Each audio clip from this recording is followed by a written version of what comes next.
last week, got a phone call on these big aquariums in the high-rise downtown Miami. Now it's floor 63. We had delivered those huge, large acrylic aquariums and structural stands up on the buck hoist on the outside of the building almost a year ago. It was raining in between, it was hot, and it was really an intense delivery. You know, really complicated to get them up there.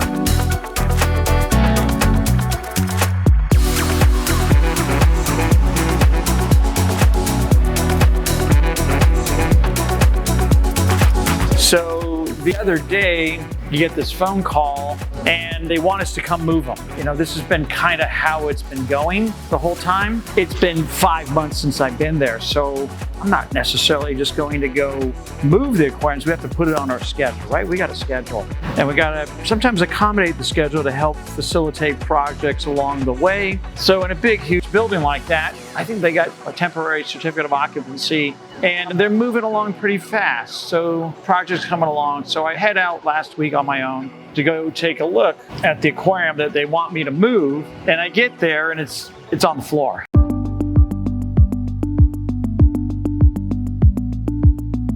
I think to myself, how did it get on the floor? It was on two 1,750-pound rated blue lift tables, jet lifts or whatever type of lift they are. It was wrapped and strapped with the stand with blue tarp all the way around it, and in really good condition when we left it back in October. Of course, we take photos along the way of all these projects, and that's on one side.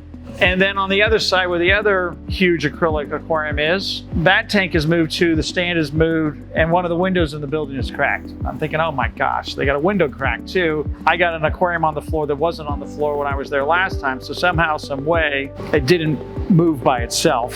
Somebody determined they were going to move it. Well, the interesting thing was they needed to put tile down, and that's why the guy was calling me. We need to move this aquarium so we can put the tile down on the floor. The other room has the tile on the floor already. So I look at that and I think, oh God, that aquarium has got to be 1,200 pounds. It's huge, it's thick acrylic, probably a 1-inch bottom, 1.5 inch face, 1.5 inch ends. So it's reasonably bulletproof. You could probably shoot it and the bullet wouldn't go through it depending on the caliber. And the guy's like, well, can you come back tomorrow? And I think to myself, no. I said, well, let me see what I can do. I'll send you an email, talk, give you a call. And I took a breath of air and came back the next morning and started going through my emails, started going through the delivery receipts, the sign-offs on the delivery, all the photography and everything to determine the last time that we moved it. So it was in September we moved it. They asked me to come back in October. It was still in the exact same position. Somehow, some way, somebody tried to move this thing and it fell on the ground 14 inches off the lift tables. So you always think the worst case scenario, something breaks, something happens, but acrylic is very durable.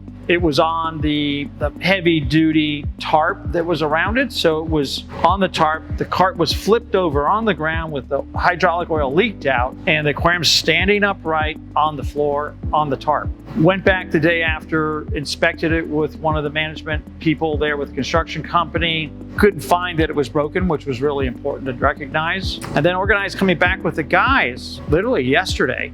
We went ahead and did it the old Egyptian way and lifted the tank up 2 inches at a time, put a 2-inch block under here, another 2-inch block under there of styrofoam, and then went to the other side and did the same thing. 4 guys lifted up, 1, 2, 3, pushed the foam under. We did that up to 16 inches so that we could get the lift tables underneath it, pick the tank up, inspect the bottom, make sure there aren't any cracks or voids or failure points. Found a chip in one of the corners, didn't look too alarming. We worked together with the team, put the structural stand in with the redheads, put that in place, and then went ahead and jacked the tank up to the 42-inch elevation and slid it off carefully up against the wall, put the strap on one end. There's a metal stainless steel straps to strap it and attach it up there to the 63rd floor. It's redheaded into the ground and safe in place. Today I went down there and bought some drain hoses and some glue to fix that corner.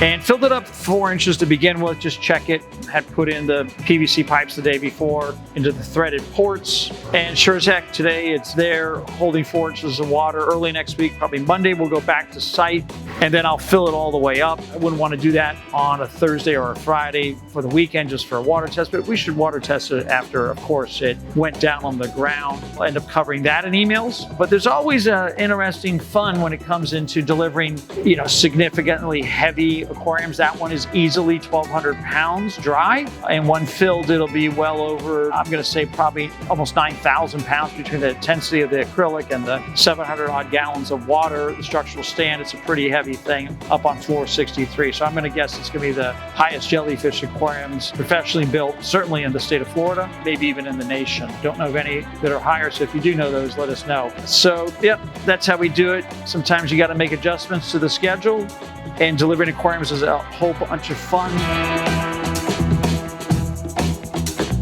Remember to like, subscribe, and we'll see you on the next big aquarium delivery.